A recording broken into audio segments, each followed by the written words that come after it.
power efficiency enhancer, hindi po siya energy or power saver. Isa po siyang bank capacitor tsaka power factor corrector po. So, yung yung pinopromote po namin na device, A+ advanced technology po siya from Japan.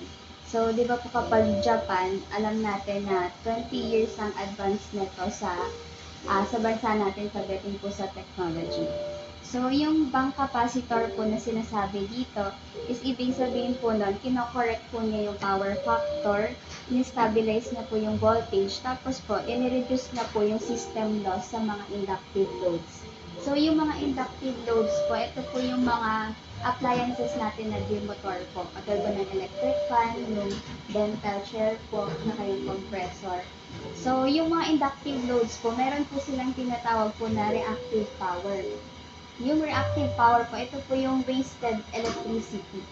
So, yung ginagawa po ng bank capacitor po namin is binabalance po yung reactive power para po magkaroon ng smooth operation yung mga appliances natin.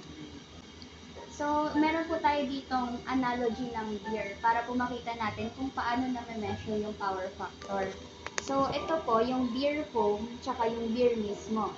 Yung beer foam po, ito po yung reactive power. Katulad po ng nasabi ko kanina, wasted electricity po siya. Iba po pag bumili tayo ng beer, itong foam, hindi naman po natin siya nako-consume. Pero po, kasama po siya sa binayaran natin. Tapos po, itong real power naman po, ito rin po yung nako-consume talaga natin. Sinasabi po dito na kapag daw po too much ang reactive power, pwede pong magkaroon ng overloaded system. Ito po yung nagkakos ng sunog po, ng overheating po ng appliances, mga voltage drop, tsaka po ng power surge. Kaya po kailangan na yung reactive power natin is mababalance, which is yung ginagawa po ng bank capacitor. Kapag naman daw po too little yung reactive power naman po, magkakos siya ng low voltage, tsaka po ng weak machine performance. Diba po pag weak yung performance ng machine, magdadagdag yung sa electricity po. Kahit kaunti lang yung nagagawa ng performance.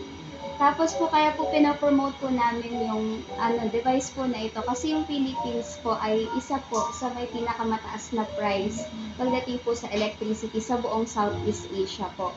Makikita po natin dito sa statistics na yung Philippines po sobrang laki ng gap niya sa EVA.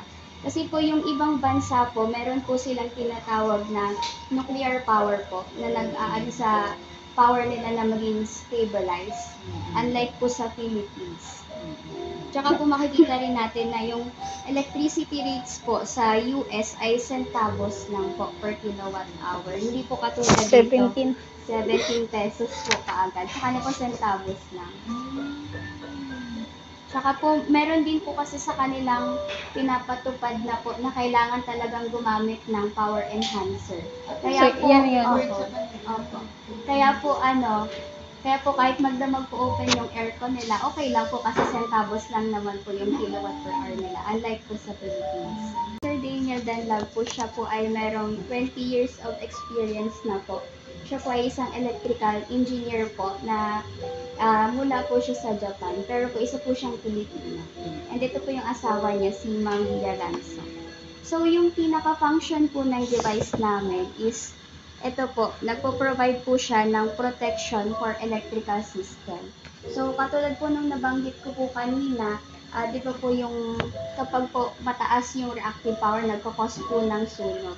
Sinasabi po na 95% daw po na cause ng sunog ay dahil po sa electricity. Electrical problem po. Kaya po yung device po namin ay pinapromote po namin para po magkaroon po ng protection sa mga appliances natin, pati na rin po maiwasan po natin yung sunog. And yung iba naman po is nakakapag-stabilize po siya ng power supply, nakaka-improve ng power quality, nagre-reduce ng voltage fluctuation and electrical irregularities. Minimize niya din po yung dirty electricity at energy waste.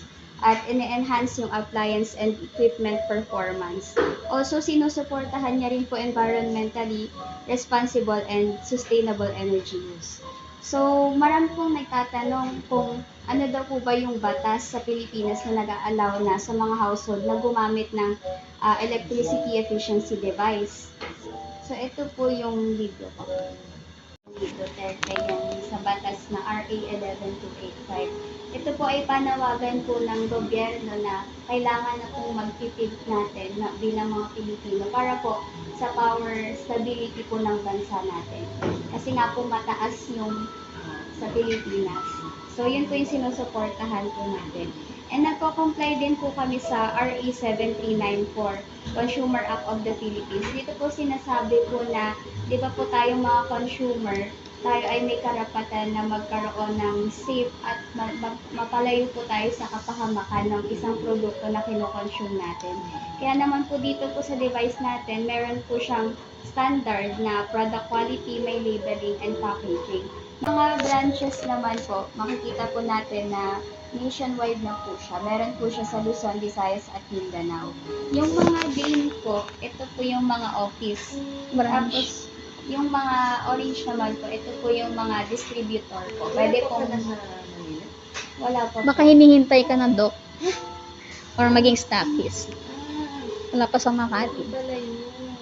Pagdating naman po sa legalities, meron po tayong SEC, BIR, Mayor's Permit, tsaka other applicable business registrations and permits. Ito po yung mga certificates po. Tapos demo na po ng ano. Ano ba